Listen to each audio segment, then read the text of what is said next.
सबसे पहले तो आप सबका बहुत बहुत धन्यवाद कि आप लोग लगातार हर ज़िले में, पश्चिमी चंपारण में भी और पूर्वी चंपारण में भी आप लोगों ने हमारी यात्रा को कवरेज दिया है। इसके लिए हम आप सबका बहुत शुक्रगुजार हैं, आपको धन्यवाद कहते हैं। दूसरा, जैसा कि आपको हमारे यूथ कांग्रेस के अध्यक्ष जी ने बताया कि हमारी जो यात्रा है, ये यात्रा असल में युवाओं की और विद्यार्थियों की यात्रा है। और इस यात्रा के फॉर्मेशन को जब आप देखेंगे तो सबसे आगे बिहार का जो प्रभावित युवा वर्ग है, जो किसी न किसी तरह से प्रभावित है सरकार की नीति और नीयत के चलते, वो सबसे आगे चलते हैं। फिर जो है हमारी प्रचार गाड़ी रहती है इस यात्रा की, उसके पीछे हमारा जो झंडा टुकड़ी है, हमारा जो सेवा दल के हमारे जमीनी कार्यकर्ता हैं, वो राष्ट्रीय ध्वज लेकर के चलते हैं। उसके पीछे प्रचार प्रसार के लिए दूसरी गाड़ी होती है और उसके पीछे एनएसयूआई और यूथ कांग्रेस के हमारे साथी या कांग्रेस पार्टी के या दूसरे किसी पार्टी से जुड़े हुए या किसी संगठन से जुड़े हुए लोग आकर के, पुराने कोई अगर ब्यूरोक्रेट हैं या पुराने जज हैं या अलग अलग फील्ड में अपने सेवा दे चुके जो बुजुर्ग हैं या कोई नौजवान जिसको सरकार से कोई सवाल पूछना है, कोई मुद्दा उठाना है, इस तरह से हम लोग अलग अलग जगह से चलते हुए आज हमारी यात्रा का चौथा दिन है। यह यात्रा बितिहरवा से शुरू हुई 16 तारीख को, 16, 17, 18 और आज 19 तारीख को हम लोग अब पूर्वी चंपारण से निकलने वाले हैं।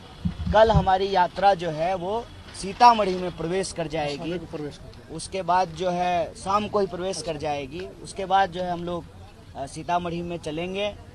21 तारीख को हमारी यात्रा का एक दिन का ब्रेक है। उसके बाद 22 तारीख को फिर से यात्रा रिज्यूम हो जाएगी और इसी फॉर्मेट में जो है यह यात्रा चलती रहेगी।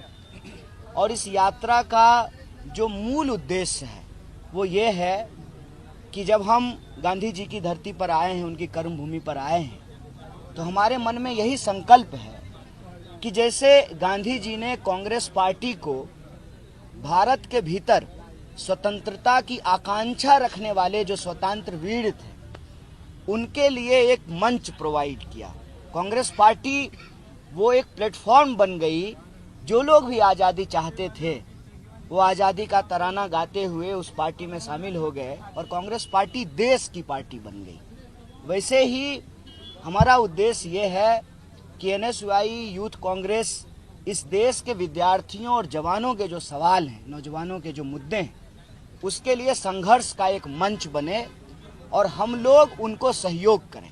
नेतृत्व वो करेंगे, हम उनके पीछे चलेंगे, हम उनके साथ चलेंगे। यही इस यात्रा का उद्देश्य है। सवाल ये है कि विद्यार्थियों और नौजवानों का मुद्दा क्या है। आप अगर प्रेस कॉन्फ्रेंस को देखेंगे 17, 18 और आज जब 19 तारीख को कर रहे हैं, 17 तारीख को प्रेस कॉन्फ्रेंस का मुद्दा था पेंडिंग भर्ती। कल जो प्रेस कॉन्फ्रेंस हुई उसका मुद्दा था कि पेपर लीक, जो नीट का पेपर लीक हुआ है, अभी बीपीएससी के लोग जो है परीक्षा में जो धांधली हुई, जो पेपर लीक हुआ है, उसके खिलाफ आंदोलन कर रहे हैं। तो देश के अंदर, प्रदेश के अंदर विद्यार्थियों और नौजवानों से जुड़ा हुआ जो अलग अलग विषय है, उस पर अलग अलग दिन हम आप पत्रकार साथियों से बात करेंगे। आज हम पलायन पे बात कर रहे हैं और अभी पलायन का दर्द जो है, कहते हैं ना कि प्रत्यक्ष को कभी जो है प्रमाण की जरूरत नहीं है। सरकार अगर झूठा दावा करे तब तो जो है सांप को बैंक की गवाही की जरूरत पड़ेगी, आपकी जरूरत पड़ेगी। हम लोगों को जब सच बोलते हैं और कहते हैं कि ये गांधी की कर्मभूमि है चंपारण, यहीं पे जो है सबसे पहले बुनियादी विद्यालय खुला, कस्तूरबा जी यहाँ पे 2.5 साल रहीं और आज़ादी के आंदोलन का अलख पूरे देश में जगा। तो गांधी एक बात कहते थे कि सत्य जो होता है उसको किसी गवाही की जरूरत तो नहीं होती है। तो पलायन का जो दंश है उसको हर कोई महसूस करता है। ये कोई एक व्यक्ति नहीं है, यह एक हकीकत है बिहार की। और व्यक्ति की तो छोड़ दीजिए, अभी 2 दिन पहले आप लोगों ने एक न्यूज कवर किया होगा, बिहार से सिर्फ व्यक्ति नहीं, अब तो संस्थान भी पलायन कर रहे हैं। प्रधानमंत्री जी आए, मखाना का मस्का लगाया और मक्का लेकर के चले गए। अभी कोई रिसर्च सेंटर मखाना का खुला नहीं है। लेकिन जो मक्का अनुसंधान केंद्र था बेगूसराय में, उसका पलायन हो गया है। तो पलायन इस देश में बिहार के लोगों का एक सबसे बड़ा सवाल है। सवाल है कि प्रश्न, पलायन क्यों होता है? पलायन इसलिए होता है, और सरकार के तमाम दावों के बावजूद सरकार कह रही है कि हम नौकरी दे दिए, हम जो है शिक्षा दे दिए, हमने सड़कें बना दी, हमने जो है कानून व्यवस्था दुरुस्त कर दिया, ये सरकार का दावा है। तो सब कुछ अगर बेहतर हो गया तो लोग अपना घर बार छोड़ करके दूसरी जगह क्यों जा रहे हैं, और वापस घर आने के लिए क्यों जो है मशक्कत कर रहे हैं? अभी होली बीत गया, ईद आने वाला है, और लोगों को टिकट नहीं मिलेगा। टिकट नहीं मिलने के चलते लोग अपने घर नहीं आ पाएंगे। तो अगर सब कुछ ठीक ठाक है तो लोग छोड़ करके बाहर क्यों जा रहे हैं? इसका मतलब ये है कि सही शिक्षा नहीं मिलने के चलते, बेहतर इलाज की व्यवस्था नहीं होने के चलते, सामाजिक सुरक्षा की अनुपलब्धता के चलते ही लोग अपना घर बार छोड़ करके बाहर जा रहे हैं। इसीलिए पलायन एक बहुत बड़ा सवाल है। तो हम पलायन के साथ नौकरी के मुद्दे को जोड़ करके इस यात्रा में पलायन रोको नौकरी दो यह कह रहे हैं। और हम आपको बता दें, खास करके हमारे जो प्रखंड के साथी हैं उनको हम शुक्रिया अदा करते हैं। आज जिस तरीके से रोजेदार महिलाओं ने, जिस संख्या में इस यात्रा में वो शामिल हुई, और लगभग 8 किलोमीटर वो पैदल चली गांधी चौक से, ये देख के समझ में आता है कि पलायन जो है उनके दिल से जुड़ा हुआ मामला है, उनके दैनिक जीवन से जुड़ा हुआ मामला है। क्योंकि महिलाओं के ही बच्चे पढ़ने के लिए बाहर जाते हैं, माओं के ही बच्चे, महिलाओं के ही पति बाहर काम करने के लिए जाते हैं, और महिलाएं ही यह सोचती हैं सबसे ज़्यादा कि अगर अपने लिए यहीं पे रोजी रोजगार मिले तो हमारे बच्चे को, हमारे पति को, हमारे परिवार के लोगों को बाहर नहीं जाना पड़ेगा। और यही वजह है कि जिस तरीके से अमूमन राजनीतिक कार्यक्रमों में महिलाएं नहीं शामिल होती हैं। आपको पता है कि बिहार में आज भी जो है राजनीति ज़्यादातर पुरुषों के लिए सुरक्षित जगह है, महिलाओं की हिस्सेदारी कम रहती है। लेकिन आज हमारी रैली में पुरुषों की संख्या से ज़्यादा महिलाओं की संख्या थी, और ये दर्शाता है कि जब आप एक सही उद्देश्य लेकर के चलते हैं तो लोगों का जन समर्थन मिलता है। और आपके माध्यम से चंपारण की, मतलब पश्चिमी चंपारण और पूर्वी चंपारण दोनों की जनता को बहुत बहुत धन्यवाद कहते हैं कि जो समर्थन और आशीर्वाद आपने दिया है, यह समर्थन और आशीर्वाद आप बनाए रखिए। हम इस मुद्दे को लेकर के अनवरत चलते रहेंगे, लड़ते रहेंगे। ये बिहार के युवाओं की हुंकार है, इस अत्याचार को हम लोग रोक करके रहेंगे। बहुत बहुत धन्यवाद। कन्हैया जी, एक मिनट रुक जाइए, थोड़ा इनसे बात करने दीजिए, फिर आपसे बात करेंगे। एक मिनट प्रेस कॉन्फ्रेंस से बाद में बात करेंगे आपसे कल बात किए थे ना? हाँ, कल बात करेंगे, अलग अलग दिन अलग अलग मुद्दा। आज पलायन पे बात करेंगे। आज पलायन पे बात है। अरे ऐसी बात ये है कि अभी सामने आ रहा है कि अभी इलेक्शन होगा, नेक्स्ट ईयर इलेक्शन होगा। अभी भी लोग इस यात्रा को इलेक्शन से जोड़ करके देख रहे हैं। तो क्या अगले बार में चुनाव आप अकेले लड़ेंगे अपने दम पे दिल्ली या हरियाणा के मुद्दे पे, या सभी दलों के साथ में लड़ेंगे? क्योंकि अन्य दलों के लोग आपकी यात्रा में नहीं। जाको रही भावना जैसी प्रभु मूरत देखें तिन तैसी, जिनके मन में जैसी दुविधा उनके वैसे कयास। हमारे मन में ऐसी ना कोई दुविधा है, न हमारे मन में कोई कयास है।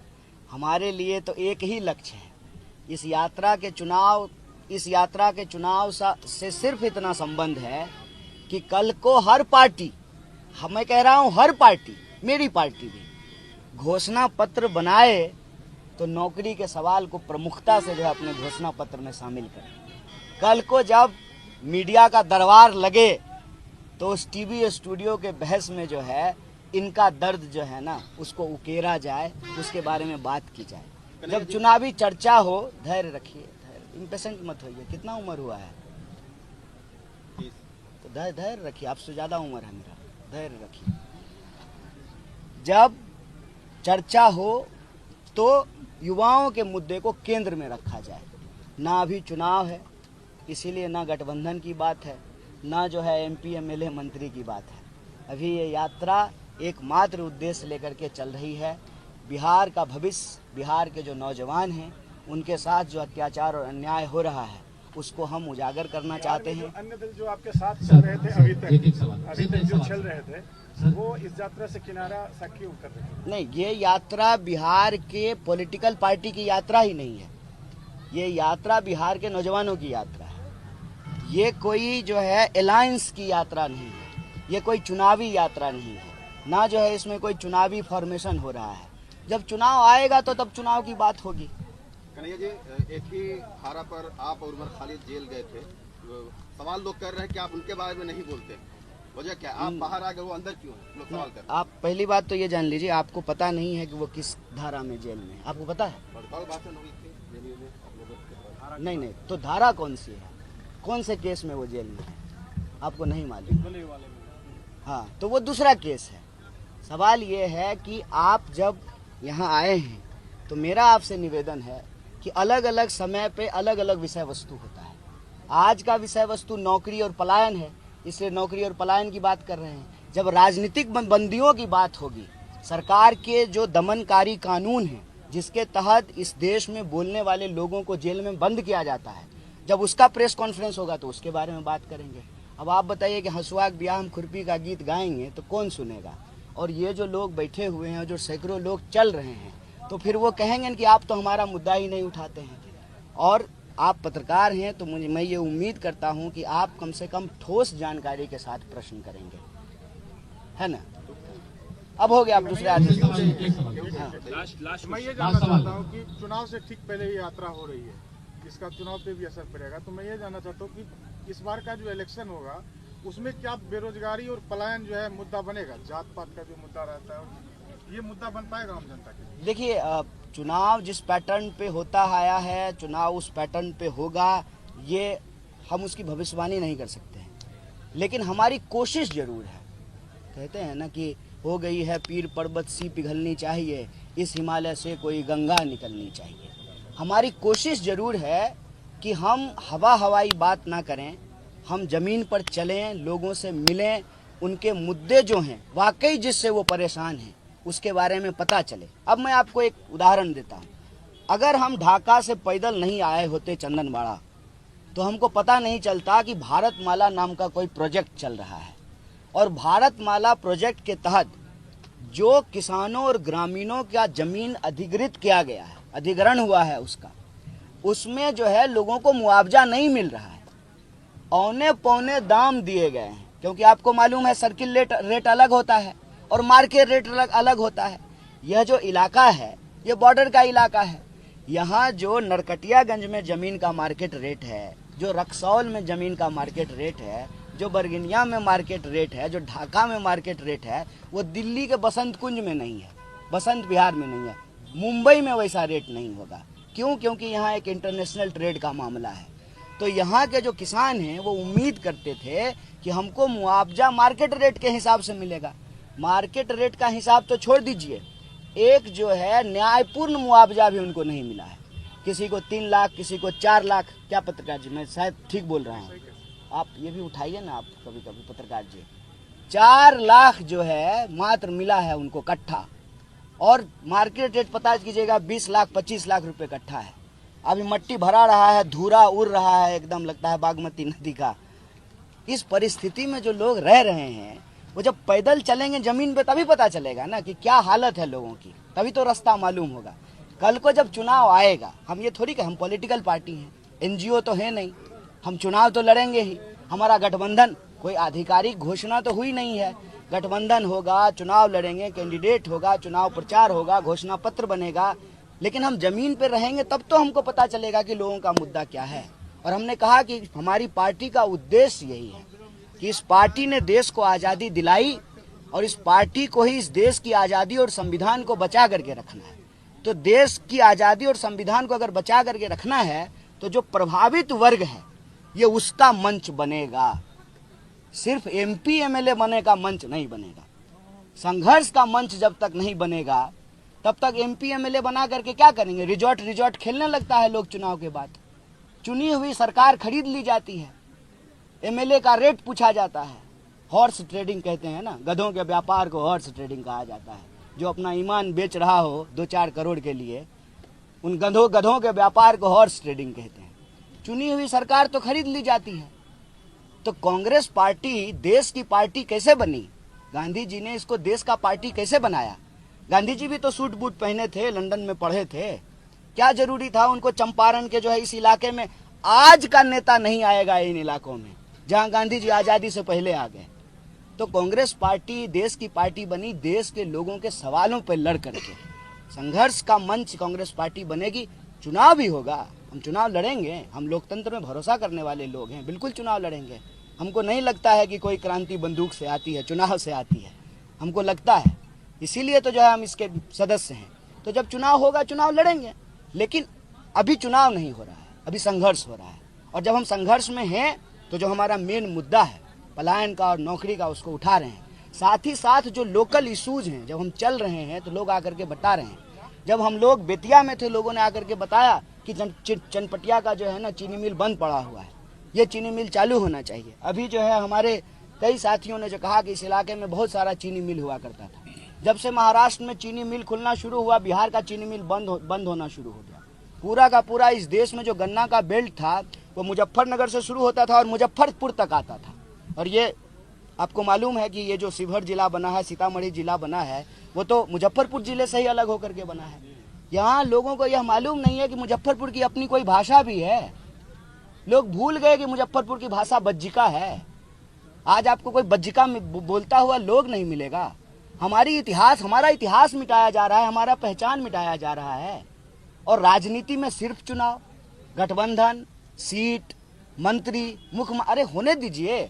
आबाद रहे लोकतंत्र, जिंदाबाद रहे सरकारें, इसमें कोई दिक्कत नहीं है। लेकिन प्रश्न ये है कि अगर संघर्ष का मंच नहीं होगा, विपक्ष अगर अपना काम नहीं करेगी तो लोकशाही बचेगा? देख लीजिए आज बिहार में क्या अफसरशाही की हालत है, ईमानदारी से बता दीजिए। और अगर ये कहना शुरू कीजिएगा, मैं बड़े दुख के साथ यह बात कह रहा हूँ, पत्रकारों का जीवन सुरक्षित नहीं बचेगा। माफिया, गुंडा और जो करप्ट अफसरशाही है, उसका जो गठजोड़ है, उसमें जो है ईमानदारी की रिपोर्टिंग करना आसान काम नहीं है। कौन ऐसा डिपार्टमेंट में जो बिना कमीशन का काम हो रहा है, बता दीजिए तो। एक डिपार्टमेंट का नाम बताइए, एक डिपार्टमेंट का नाम बताइए। और अफसरों के घर से जो है 5-5 करोड़ रुपया मिल रहा है।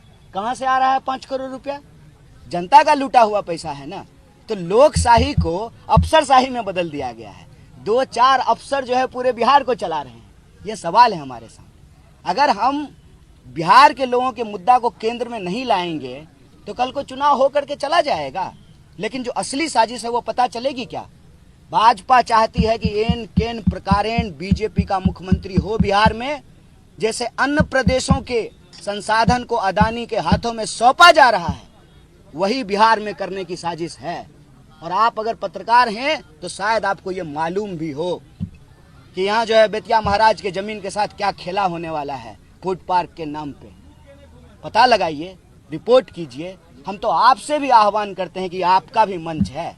अरे कैमरा माइक रख दीजिएगा, आकर के हमारे साथ चलने लगेगा तो ये आपका भी मंच है। और कैमरा माइक पकड़े हुए हैं तब भी आपका मंच है। निवेदन यही है कि बिहार का युवा बहुत परेशान है। आप रोते बिलखते नौजवानों से जाकर के बात कीजिए। मैं बार बार उनको कहता हूं कि अपने मुंह पे जो है ना, आप मरने की बात मत कीजिए। मरना नहीं है, अपने हक के लिए लड़ना है। मरने की हालत ये है, ये नोट कर लीजिएगा आंकड़ा, 1 घंटे में 2 नौजवान आत्महत्या कर रहा है। घड़ी का काटा जब 1 घंटा बजाएगा, 2 जवान इस देश में आत्महत्या कर चुके होंगे। इस देश में 80 करोड़ लोग 5 किलो अनाज में जी रहे हैं और एक पूंजीपति अपने एक बेटा का ब्याह करने के लिए 5,000 करोड़ रुपया खर्च किया। पर्सनल चिड़ियाघर बनाया। आपका पर्सनल तौलिया नहीं होगा, आपका पर्सनल कंघी नहीं होगा घर में। उसके पास पर्सनल चिड़ियाघर है जिसमें प्रधानमंत्री जाकर के मदारी का खेला कर रहे थे कैमरा लेकर के। ये सवाल है, इस सवाल को लेकर के हम लोगों को चलना है। जितना हेलीकॉप्टर वालों का है ना, उतना ही साइकिल वालों का है। यही सवाल लेकर के हम लोग चल रहे हैं और हम इस मिट्टी पे पैदा हुए हैं, इसी मिट्टी में मरेंगे। जो जन्मभूमि है वही कर्मभूमि बने, यही इस यात्रा का उद्देश्य है। आप सब लोगों से भी यही निवेदन है कि आप हमारी यात्रा को जो समर्थन कर रहे हैं वो समर्थन देते रहिए। और यह सवाल हम सब का सवाल है, हम सब मिल करके इसको लड़ेंगे और